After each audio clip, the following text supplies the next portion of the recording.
What is going on, everybody? Welcome back to the channel. After Sound here, bringing you Splinterlands content every single day. We also stream right here on this channel every Tuesday, Thursday, and Sunday morning, so come by and say hello.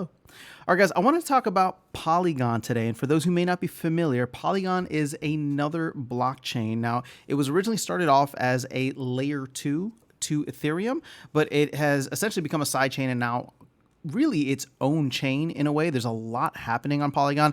I've been kind of peripherally following a lot of the gaming, but also a lot of the music stuff that's happening on there, as it is just significantly cheaper than ETH, which is one of the reasons that we'll get into, but also there's just a lot of innovation.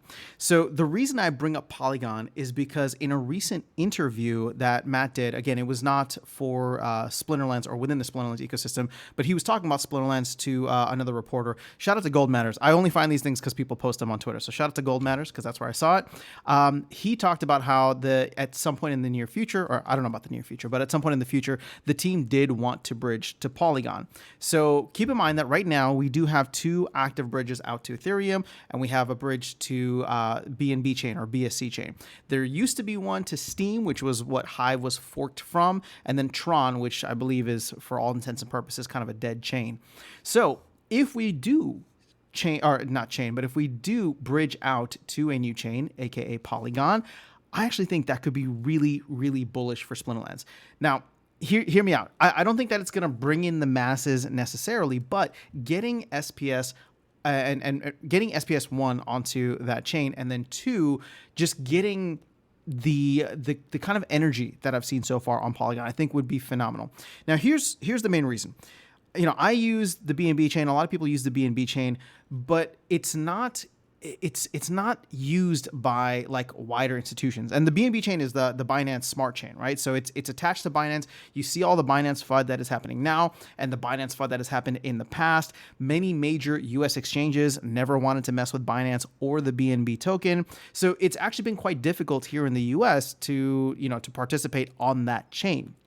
Whereas Polygon, on the other hand, has always been kind of looked at as this darling that has made, you can essentially do what you wanted to do on Ethereum, but just for way cheaper fees, right? It's like a fraction of a penny in order to do anything on there. So while Ethereum remains, even in the bull market, heavy with gas fees and, all the other things that come with Ethereum, if we do bridge out to something like Polygon, you could get all the people who are in ETH and Polygon right together and now see an opportunity to jump in and start buying SPS tokens and not have to worry about gas fees and all the other stuff that happens with Ethereum.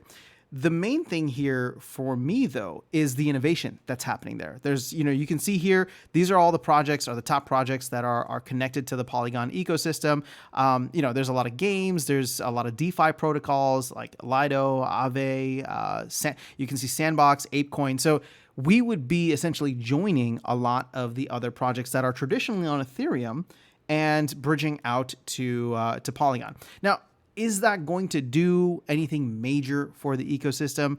Not necessarily, because I think at the end of the day, what we would want to see is an increase in liquidity overall, and that would actually have to be a new pool, right? There would need to be a Matic, which is the token for Polygon. A Matic and SPS pool is my guess what we'd see.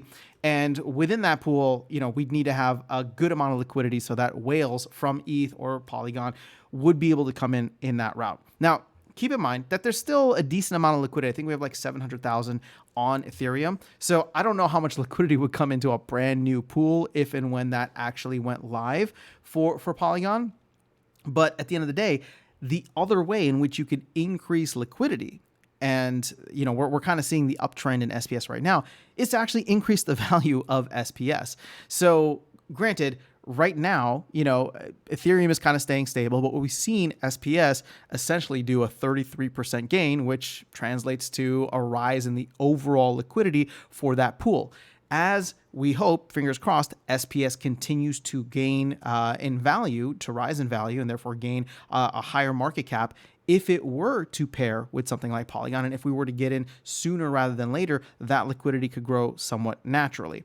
But again, I'm not a DeFi expert. I'm not a crypto expert. All I'm saying is that I don't know when the right time or implementation would be for this. All I'm saying is that I think that it could be super beneficial based on what we've seen, or at least what I've seen so far on the Polygon network. And keep in mind, at the end of the day, being, I'm not necessarily the biggest fan of bridges. I know I've said that many times on the channel, but so many projects are bridged out to different areas. So just in the same way that we want to be able to get exchange listings for exposure for easy access, there is a lot of innovation. There's a rapid, rabid community. I don't know how else to say it. That is continually doing things, and there's a lot of users on Polygon. So just being able to bridge to that chain, which to me has kind of survived the bear market way better than a lot of the other chains. Like I don't hear about Avalanche as much anymore. I don't hear about, oh gosh, what were some of the other ones? There was Avalanche. Let's go see where they're all at. But main point being, Polygon is doing decently well. Obviously, there's Solana, but what was the other one? Oh, Polkadot is the only one. Polkadot, Avalanche. I haven't heard as much going on there. Again, I'm not saying that there isn't. I totally recognize that I'm not following those chains as much, but Polygon has been in the, in at least in my sphere and what I'm seeing. So my hope is that we do get to see something like that very soon. I don't know where it falls in terms of the overall priority list of things, but my guess would be sometime after land. This is not something that should take away from land in any way, but if and when it does go live, I do think that it is something worth watching. And at this point, I think what I'm going to try to commit myself to doing, since we have heard this now from Matt in a public forum, is learning a little bit more about what the gaming community on Polygon is like, so that when we do bridge out and when we do hopefully make a push, right, whether it's the team, whether it's the community, whether it's like, this channel, we can hopefully onboard or catch the attention of a lot of people there to come check out Splinterlands. And hopefully SPS will be doing well at that point, so people will see green candles, and that'll make them very interested about this brand new token that just got bridged to their chain. But that is all I have for you guys in this video. I'm curious to know how you feel about Polygon. If you have experience with Polygon, would love to know how you would feel about this. But yes, it was said in an interview, and I will try to see if I can find it and link it in the description below.